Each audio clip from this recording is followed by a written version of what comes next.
सभी को जय मसीह की। प्रभु आप सभी को बहुत आशीष दे। मेरे भाई और बहनों, आज बहुत इम्पोर्टेंट टॉपिक है अभिषेक के बारे में। आज इन बातों को अगर हमने जान लिया तो सच में हम बहुत गंभीरता में बढ़ जाएंगे परमेश्वर की महिमा के लिए, और हम पाप करने से भी डरेंगे। पाप करने से पहले जो डर आता है वो हमारे अंदर प्रकट होगा, और लोग हमारी ज़िंदगी में जो परमेश्वर का भय है वो देख कर परमेश्वर की तारीफ़ करेंगे। लोग हमें देख कर आनंदित होंगे और मगन होंगे कि हाँ, ये सच्चे परमेश्वर के दास हैं, सच्चे परमेश्वर के विश्वासी हैं, उसके चेले हैं, उसके बेटे हैं, उसकी बेटियाँ हैं। तो सबसे ज़्यादा इम्पोर्टेंट ये बात है, देखो परमेश्वर अपना अभिषेक किसको देता है, कैसे देता है। बहुत सारी चीज़ों के बारे में वीडियोस बनाई गई हैं, इससे पुरानी वीडियोस देख सकते हैं आप, प्लेलिस्ट में जाकर देख सकते हैं। इसी चैनल में जाके प्लेलिस्ट पे वीडियो अभिषेक को लेकर, उपवास को लेकर, यीशु के चेलों को लेकर, सेवा को लेकर, बहुत सारी चीज़ों को लेकर प्रभु ने सिखला रखा है। तो आज जो आपको बतलाया जाएगा, इन बातों को ध्यान से सुनना। प्रभु का आत्मा आप लोगों से बात करेगा। जब हम इन चीज़ों को देखते हैं कि जब परमेश्वर अपनी सेवा के लिए किसी को खड़ा करता है या किसी का भी अभिषेक करता है, किसी व्यक्ति का अभिषेक करके परमेश्वर के लिए अलग करने का मतलब है कि वो संसार से प्रेम नहीं कर सकता, संसार की अभिलाषाओं में हाथ नहीं मिला सकता, अपनी अभिलाषाओं के अनुसार नहीं चल सकता, या दो बातों में से जब चुनाव की बातें आ रही तो परमेश्वर के वचन ही को चुनेगा। और इसी के साथ साथ जो परमेश्वर ने अभिषेक दिया है वो उसको परमेश्वर की सेवा में, उसकी कलीसिया में, उसके लोगों में, उसकी महिमा के लिए लगाएं। और इसका मतलब यह भी है कि जिसको परमेश्वर ने अपने लिए अभिषेक किया है तो वो संसार के साथ उनका सदृश्य नहीं बन सकता, संसार की अभिलाषों में लिप्त नहीं हो सकता, संसार का चुनाव नहीं कर सकता। ऐसा हो सकता है कि यार दोस्त पार्टी मना रहे हों, लेकिन जिसका परमेश्वर ने अभिषेक किया है वो अपने यार दोस्तों को छोड़कर, चाहे वो कितने भी गलत और गंदे काम कर रहे हैं, उन गलत कामों को छोड़कर, गलत फोटोज़, वीडियोस, एल्बम, गलत संगति, गलत व्यभिचार के काम, डिस्कबाजी, ये जो गलत और गंदे काम व्यभिचार की लड़कीबाजी होती हैं, ये जो किसी प्रकार के बॉयफ्रेंड गर्लफ्रेंड वाले ऐसे मोमेंट्स होते हैं, तो इन चीज़ों से दूर रहकर वो एक विश्वासी अपनी पवित्रता को बचा कर रखता है। तो इसे कहते हैं वो अभिषेक की केयर कर रहा है। तो मेरे भाई और बहनों, आज प्रभु में बतलाना चाहता है कि एक व्यक्ति अपना अभिषेक को कैसे खोता है। आज प्रभु में इन बातों के बारे में आगाह करना चाहता है, चेतावनी देना चाहता है, सावधान करना चाहता है कि बहुत से लोगों ने परमेश्वर की सेवा की है और करने का दम भरते हैं और बहुत कुछ पाने की इच्छा रखते हैं, और बहुतों ने बहुत कुछ पाया भी है। लेकिन प्रभु कहीं ना कहीं हमें इस बात को बतलाता है, देख तुझे अगर मेरा अभिषेक चाहिए या मैं अगर तुझे अपना अभिषेक दूँ तो कहीं उसको खो मत दियो, कहीं उस अभिषेक को बर्बाद मत कर दियो, कहीं उस अभिषेक को शैतान के हाथों में मत दियो, कहीं उस अभिषेक को गलत रीति से इस्तेमाल मत करिए, कहीं उस अभिषेक को बर्बाद मत कर दियो, खो मत दियो। तो कैसे कैसे किस तरीके से परमेश्वर का जो अभिषेक, जो परमेश्वर अपने लोगों पर भरोसा करके उनको देता है, ताकि वो अभिषेक, वो सामर्थ, वो वरदान, वो ताकत, वो अनुग्रह, वो अधिकार परमेश्वर की कलीसिया की सेवा की उन्नति के लिए लगाया जाए। तो आज प्रभु हमें इन बातों को लेकर सावधान करना चाहता है, बतलाना चाहता है कि मेरे बेटे, मेरी बेटी, अगर मैं तुझे वो अभिषेक दूँ तो उसको खोना मत। देखो, कोई भी मनुष्य परफेक्ट नहीं है, लेकिन परमेश्वर पुराने नियम की बहुत सारी ऐसी घटनाओं के द्वारा हमें सिखलाता है, समझाता है और बतलाता है। देखो, जैसे जो गलतियाँ पुराने नियम के लोगों ने, अभिषिक्तों ने, जिनके ऊपर मैंने भरोसा किया, उन्होंने कर दी थी, वो गलतियाँ तुम मत दोहराना, वो गलतियाँ तुम मत करना। देखो, हमसे भी बहुत सी गलतियाँ हुई हैं, मैं भी परफेक्ट नहीं हूँ, मुझसे आज भी गलतियाँ हुई हैं। लेकिन मेरे भाई और बहनों, अगर उन गलतियों को मान ले और छोड़ दे, फिर से एक नई चाल चलें, बुराई से हाथ ना मिलाएं, एक नया निर्णय लें और अपनी तरफ से बेस्ट करने की कोशिश करें। चाहे हम कल भी गिरे थे, लेकिन फिर भी हमें भय रखना है परमेश्वर का। अगर गिर गए तो दोबारा से उठना है, दोबारा से पवित्रता का जीवन जीना है। परमेश्वर हमसे प्रेम करता है, वो हमें हमेशा बेस्ट देता है।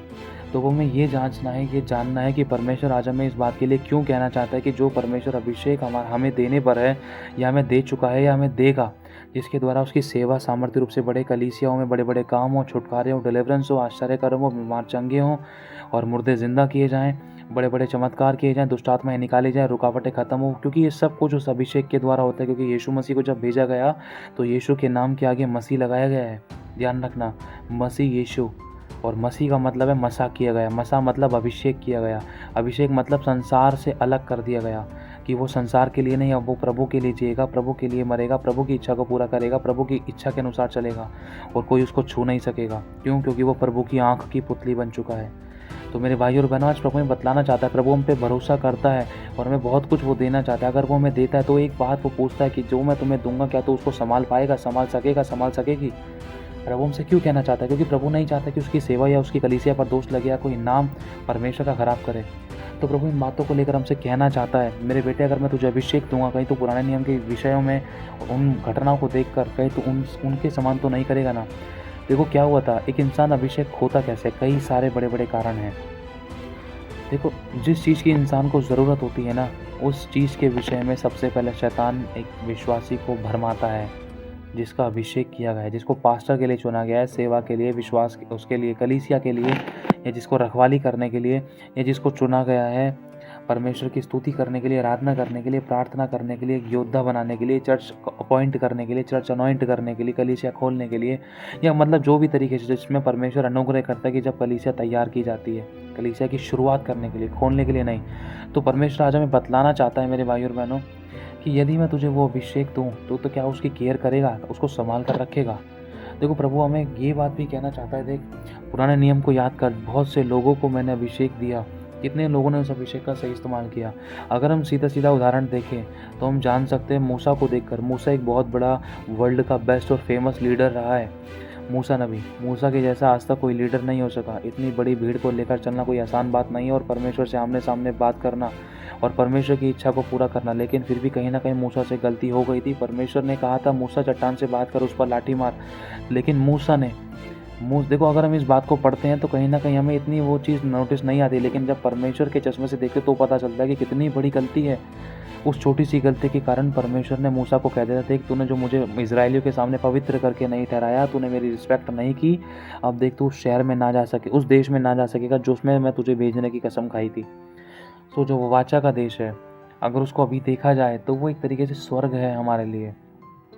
तो प्रभु आज हमें बतलाना चाहता है, देख मैं कितना गंभीर हूँ, कितना पवित्र हूँ। मूसा को चट्टान से बात करनी चाहिए थी, मूसा ने डायरेक्टली चट्टान पर लाठी मार दी।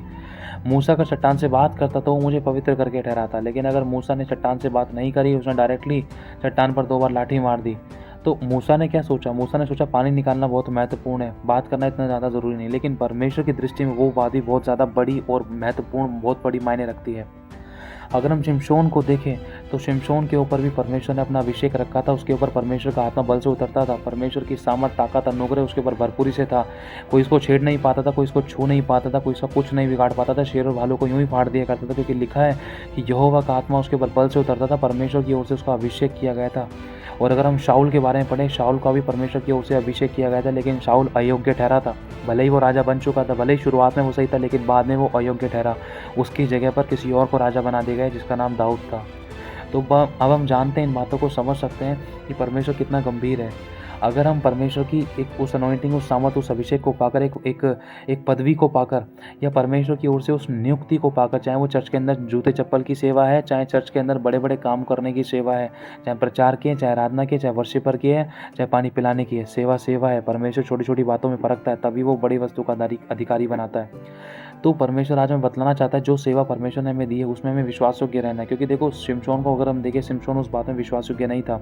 परमेश्वर ने बहुत सारी चीज़ों के बारे में शिमशोन को मना किया था, लेकिन शिमशोन ने वो किया जो परमेश्वर की दृष्टि में बुरा था। वो व्यभिचार में फंस गया। उसकी शादी की उम्र हो गई थी, शैतान ने उसको इसी चीज़ से भरमाया, जो चीज़ उसकी ज़रूरत थी उसी चीज़ को लेकर शैतान ने उसको घेर कर मारा। आज बहुत से अभिषिक्तों को शैतान घेर कर मारना चाहता है, बहुत से अभिषिक्तों को उसने घेर कर मारने की कोशिश की है कि इनकी जो ज़रूरत है उस ज़रूरत के मुताबिक इनको मैं बुराई और पाप में डालकर इनको घेर कर मारूँ, ताकि ये अपने प्रभु के मुंह दिखाने के भी लायक न रहें। तो मेरे भाई और बहनों में सावधानी बहुत बरतनी, क्योंकि जब शिमशोन से ये गलती हुई थी, शिमशोन को बार बार परमेश्वर ने समझाया था। उसने अपने माता पिता तक से छुपा कर रखी थी, जिस बात के लिए मना किया था उसने वो बात अपने माँ बाप को भी नहीं बताई। मेरे भाई और बहनों, अगर हम शिमशोन के बारे में जाने तो शिमशोन के ऊपर परमेश्वर का आत्मा बल से उतरता था। शिमशोन से परमेश्वर बहुत खुश था। क्यों? क्योंकि वो परमेश्वर का नाज़ीर था, परमेश्वर उससे प्रसन्न था, परमेश्वर की इच्छा पूरा करने वाला व्यक्ति था एक टाइम पर वो। लेकिन जब आगे बढ़ते हैं तो शिमशोन का दिल एक किसी स्त्री पर आ गया और वो व्यभिचार कर बैठा। एक बार नहीं, 2 बार नहीं, तीसरी बार नहीं, 3-3, 4-4 बार उसको मौका मिला, लेकिन एक समय ऐसा आया कि वो आखिरी बार में फंस गया। और लिखा है, वो तो यह ना जानता था कि यहोवा उसके पास से चला गया। सोचो, ये बड़ी भयानक बात है। जिस सामर्थ्य, सर्वशक्तिमान परमेश्वर, अल्फा और ओमेगा, आदि और अनंत काल का परमेश्वर, राजाओं का राजा, प्रभु का प्रभु, सृष्टि का मालिक, जो परमेश्वर हमारे फेवर में है, अगर वही हमारे पास से चला जाएगा तो बचाने वाला कोई और नहीं, बाकी सब मारने के लिए है। क्योंकि शिमशोन की ज़िंदगी से हम सीखते हैं, जब शिमशोन ने वो किया जो परमेश्वर की दृष्टि में बुरा था, तो लिखा शिमशोन तो ये पता भी नहीं चला कि परमेश्वर उसके पास से कब चला गया है। और लोगों ने उसकी आंखें फोड़ दी, उसको गंजा कर दिया गया, उसको नचाया और उसका तमाशा बना दिया गया, और उसकी बुराई करी, उसके ऊपर ठट्ठा किया गया, उसकी निंदा की गई। सोचो, कहाँ उसकी बुराई करने से भी लोग डरते थे, कहाँ वो हज़ारों को मारता था, मेरे भाई और बहनों, कहाँ वो शेर और भालू को यूं ही फाड़ दिया करता था, रथों को यूं ही उठाकर फेंक दिया करता था। क्यों? क्योंकि परमेश्वर उसके साथ था। अब बचाने वाला परमेश्वर उसके पास से चला गया और उसको पता भी नहीं चला कि कब चला गया। आज इन बातों को हमें ध्यान रखना है। जब पवित्र आत्मा, परमेश्वर का आत्मा हमारी ज़िंदगी में काम करता है तो बड़े बड़े काम होते हैं, गैर भाषाएं होती हैं, बड़े बड़े सामर्थ के काम नजर आते हैं, बड़ी बड़ी गवाहियाँ नजर आती हैं। लेकिन जब परमेश्वर का आत्मा जाता है ना, सब कुछ अधूरा और ठंडा गुनगुना पड़ जाता है। हो सकता है कि परमेश्वर हम में से किसी को इस्तेमाल कर रहा था किसी भी आत्मा को बचाने के लिए। देखो, वो किसी एक व्यक्ति को भी, एक मनुष्य को भी बचाने के लिए ना, वो गधे का भी इस्तेमाल कर सकता है, किसी पशु पक्षी का भी इस्तेमाल कर सकता है। अगर हम पुराने नियम में पढ़े तो परमेश्वर ने गधी का इस्तेमाल किया, नए नियम में पढ़े गधे का इस्तेमाल किया, कई जगह परमेश्वर ने पशु का भी इस्तेमाल किया अपने बड़े बड़े कामों को करने के लिए। तो मेरे भाई और बहनों, आज प्रभु में बतलाना चाहता है, मैं गंभीर रहना, हमारे विचारों में, हमारे कामों में, हमारे व्यवहार में झूठ, चुगली, निंदा, विरोध, फूट, विधर्म, ढाह, मतवालापन, लीला क्रीड़ा, लालच, लोभ, मोह, मदिरा, ढिठाई, व्यभिचार की बातें, व्यभिचार की संगति, पाप से भरी हुई संगति, नशे पत्ते, लड़ाई दंगे वाली बातें और विरोध वाली बातें, एक दूसरे से बेहतर दिखाने वाली, एक दूसरे को, अपने आप को बेहतर दिखाने वाली बातें, दूसरे को नीचे गिराने वाली बातें, इन सब चीज़ों को अपनी ज़िंदगी से दूर करना है। पाप से हाथ मिलाने वाली बातें हमारी ज़िंदगी से दूर रहें। गलत संगति में ना जाना, ना गलत संगति में हाथ रखना, ना गलत संगति में पैर रखना, ना गलत संगति में मिलना। तो मेरे भाई और बहनों, प्रभु में बतलाना चाहता है कि एक व्यक्ति अपना अभिषेक कैसे होता है। जैसे एक बर्तन है, आप सोच कर देखो, आपकी जेब फटी हुई है, आपके पास 500 का नोट है, तो आप 500 का नोट अपनी फटी हुई जेब के अंदर नहीं रख सकते। तो सोच कर देखो, वो सर्वशक्तिमान परमेश्वर अपना अभिषेक छेद वाले बर्तनों में कैसे रख सकता है। यदि हमारी ज़िंदगी वाले बर्तन में अगर पाप के छेद है, बुराई के छेद है, झूठ का, लालच का, गड़बड़ी का, बुराई का, किसी को माफ़ ना करने का, किसी के प्रति कड़वाहट रखने का, किसी से क्षमा ना मांगने का, किसी के आगे ना झुकने का, या किसी पर दया ना करने का, या अपने घमंड में जीने का, ये सारे प्रकार के छेद है, तो परमेश्वर अपना अभिषेक कैसे रखता है? कैसे रख सकता है? नहीं रख सकता। अगर अभिषेक रखेगा भी तो ये वाली बात है, रात भर प्रार्थना करी, सुबह हल्की सी गलती के कारण वो सारा अभिषेक बह गया छेद के द्वारा। तो प्रभु आज हमें बतलाना चाहता है, क्योंकि देखो, अभिषेक की जाने की आवाज़ नहीं है, पवित्र आत्मा की जाने की आवाज़ नहीं है। अगर हम दाऊद के बारे में पढ़ें तो दाऊद ने कह दिया, मेरे गुप्त पापों से तू मुझे शुद्ध कर, मेरे ढिठाई के पापों से तू मुझे क्षमा कर, पवित्र आत्मा को मुझसे अलग ना कर। मतलब पवित्र आत्मा दाऊद से अलग हो गया था। दाऊद इस बात के लिए गिड़गिड़ाकर पश्चाताप करता है। भजन संहिता 51 में हम पढ़ सकते हैं, परमेश्वर का वचन सबके लिए एक सा है। जिस दाऊद के लिए बारे में परमेश्वर ने कहा कि तू तो मेरा मन भाव व्यक्ति है, मुझे मेरा मन भाव व्यक्ति मिल गया है, मेरे अनुसार चलने वाला व्यक्ति मिल गया। सोचो, उसी व्यक्ति के बारे में परमेश्वर ने कह दिया, ये तो इसने तो वो किया जो मेरी दृष्टि में बुरा था, मुझे इस पर क्रोध आया। उसी दाऊद के ऊपर जिस पे परमेश्वर ने भरोसा रखा था, सोचो, उसी दाऊद के द्वारा परमेश्वर को धोखा मिल गया। शैतान ने दाऊद को व्यभिचार में घेर कर मारा, और जिसके कारण 10 पीढ़ियों तक श्राप आए दाऊद की पीढ़ियों में। तो मेरे भाई और बहनों, बहुत कुछ दाऊद ने खो दिया। दाऊद का दिल दुखा, दाऊद ने रो रो कर पश्चाताप के अपने बिछोनों को भिगो दिया। दाऊद ने कई सारे गीत लिखे, तब परमेश्वर ने दाऊद को क्षमा किया। लेकिन जो काम पहले होते थे वो काम बाद में नहीं हो सके। जो इज्जत मान सम्मान दाऊद का पहले था, वो इज्जत मान सम्मान नहीं हो सका। जो पहले था, रुतबा, सामर्थ, ताकत, एक परमेश्वर के लिए जीने का घमंड, वो सब नहीं रहा। क्यों? क्योंकि शैतान ने ऐसा भरमाया कि वो अभिषेक चला गया जो परमेश्वर की ओर से किया गया था। परमेश्वर किसी का पक्षपात नहीं करता। अगर हम गिर भी गए तो परमेश्वर हमें माफ़ करता है, लेकिन उसका भी दाम चुकाना पड़ता है। कोई परफेक्ट नहीं है। प्रभु में फिर से देने के लिए तैयार है, लेकिन अपनी गलती को मान ले और छोड़ दे तो हम पर दया की जाएगी।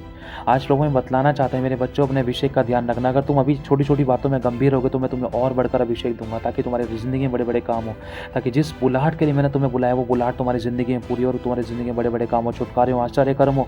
लोग तुम्हारी गवाहियों को सुनकर मेरे पास खींचे चले आए। लोग तुम्हारी गवाहियों को सुनकर विश्वास करें, उद्धार पाएँ, छुटकारा पाएँ, चंगाई पाएँ, पापों की क्षमा पाएँ और उनके आंसू पोंछे जाएँ। प्रभु चाहता है बड़े बड़े काम करना, लेकिन हमें अपने अभिषेक को संभाल कर रखना है जो प्रभु ने हमें दिया है। बहुत बार पता नहीं लगता है कि कौन सा अभिषेक, कैसा अभिषेक। आपको नहीं मालूम है, हमारी ज़िंदगी में एक परमेश्वर का पवित्र अभिषेक काम करता है, जो हमें परमेश्वर के नज़दीक लेकर जाता है, जो हमें उठाता है। जब हम गिर जाते हैं तो वचन हमें बात करता है, हमें सिखलाता है, हमें समझाता है, मजबूत करता है। वो अभिषेक है जो आपको प्रभु में बनाए रखता है। वो अभिषेक है परमेश्वर की ओर से। लेकिन लिखा है, जो बार बार समझाए जाने पर भी हट करेगा वो अचानक नष्ट हो जाएगा, उसका कोई भी उपाय काम ना आएगा। लेकिन प्रभु हमारे बारे में ये नहीं चाहता। प्रभु चाहता है गलती हो गई, माफ़ी मांग और माफ़ कर और छोड़ दे, ताकि मेरी दया तुझ पर हो। तो फिर से अपने आप को रिडेडिकेट कर, अपने अंदर की मैल को साफ कर। तू बाहर से बहुत टिप टॉप लगता है, लेकिन अंदर तेरे बदबू आती है। अपने आप को अंदर से साफ कर, अपने बर्तन को अंदर से साफ कर जिसमें काई लगी है। तो प्रभु बतलाना चाहता है कि हमें अपनी मशकों को अंदर से साफ करना है, अपनी मशकों को खाली करना है, ताकि हम नए सिरे से शुरुआत, नए तरीके से हम भरे जाएं परमेश्वर की ओर से। अगर किसी को अभिषेक मिलने पर, या किसी को अभिषेक मिल चुका है या अभिषेक मिलने वाला है, तो हमें गंभीर रहना ज़रूरी है। सोशल मीडिया, नेटवर्किंग साइट पर और व्यभिचार से बचकर रहना है, झूठ से बचकर रहना है, गलत और गंदे कामों से बचकर रहना है, ऐसी बातों से, विचारों से, व्यवहारों से बच के रहना है जो एक व्यक्ति को, एक विश्वासी को पाप में डालती है, खुदा की दृष्टि में घृणा का पात्र बनाती है या बुराई में डालती है, या सब कुछ खोने के लिए एक नए मुकाम पर पहुंचाती है। ऐसी गंदी दुष्ट आत्माओं से बच के रहना है, ऐसी संगतियों से बच के रहना है। क्योंकि देखो, अगर अभिषेक में बढ़ना है तो दाम चुकाना पड़ता है। बुराई से बैर करना, परमेश्वर से बुराई से जो बैर करता है ना, वो परमेश्वर का भय मानता है। जो परमेश्वर का भय मानता है वो बुराई के मार्ग पर नहीं चलेगा, तो परमेश्वर उसको ब्लेस भी करेगा। चाहे गिर भी जाए तो कोई बात नहीं, तभी परमेश्वर उसको उठाएगा। क्यों? क्योंकि उसने अपनी अभिलाषाओं के अनुसार नहीं, वरन परमेश्वर के वचन के अनुसार चला है। अगर वो कमज़ोर पड़ भी गया, अगर वो गिर भी गया, किसी ने सता भी दिया, कुछ गलती हो भी गई, तो परमेश्वर उसको दोबारा उठाएगा। क्यों? क्योंकि उसने पाप के साथ हाथ नहीं मिलाया। मेरे भाई और बहनों, तो वो प्रभु में बतलाना चाहता है, सावधान करना चाहता है। कोई परफेक्ट नहीं है, लेकिन ध्यान रखना है, जो आशीष, जो सामर्थ, जो अभिषेक प्रभु में दे चुका है या देने पर या देगा, उसका मैं ध्यान रखना है। प्रभु से हमें बुद्धि, ज्ञान और समझ मांगना है, अगुवाई मांगनी है, आत्मा की अगुवाई मांगनी है। सब कुछ आत्मा की अगुवाई में हमें करना है, वचन से अपने आप को भरना है, ताकि हम हर बात को वचन से परखें, ताकि जो सही है उसको हम चुनें, जो गलत है उसको हम छोड़ दें। मनुष्य को नहीं, किसी भी मनुष्य, व्यक्ति, वस्तु, प्राणी को नहीं, सिर्फ और सिर्फ परमेश्वर को प्रसन्न करें। तो हालेलुया मेरे भाई और बहनों, प्रभु आप सभी को बहुत आशीष दे, आप सभी को जय मसीह की।